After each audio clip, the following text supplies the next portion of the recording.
Au Royaume-Uni, ce sont des images qui ont donné des sueurs froides aux autorités avec les fortes chaleurs. Les plages du sud du pays ont été prises d'assaut ce jeudi. Il était même difficile de trouver une place pour poser sa serviette.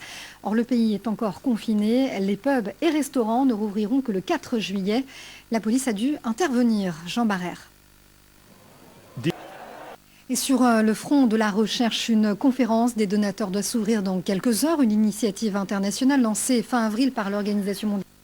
Et l'actualité, c'est aussi cette attaque au couteau qui a semé la panique dans un hôtel du centre-ville de Glasgow en Écosse.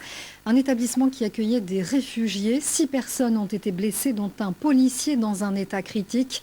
L'assaillant a été abattu, contrairement à l'attaque de Reading à l'ouest de Londres samedi soir. Cette fois, la piste terroriste est écartée. Ethan Advi.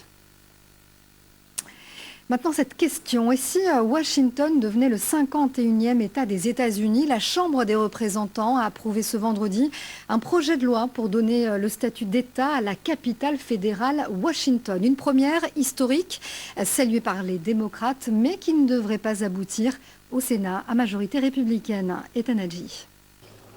L'actualité en France avec l'aéroport d'Orly qui a repris son envol ce vendredi après 3 mois à l'arrêt en raison de la pandémie. Côté voyageurs, il faudra s'habituer aux caméras thermiques ou au port du masque obligatoire, une reprise partielle, car comme un peu partout dans le monde, on est loin du trafic habituel. Bilal Tarabé. Lui a pris son dernier envol depuis Roissy ce vendredi. L'A380, plus gros avion commercial, a tiré sa révérence aux couleurs d'Air France.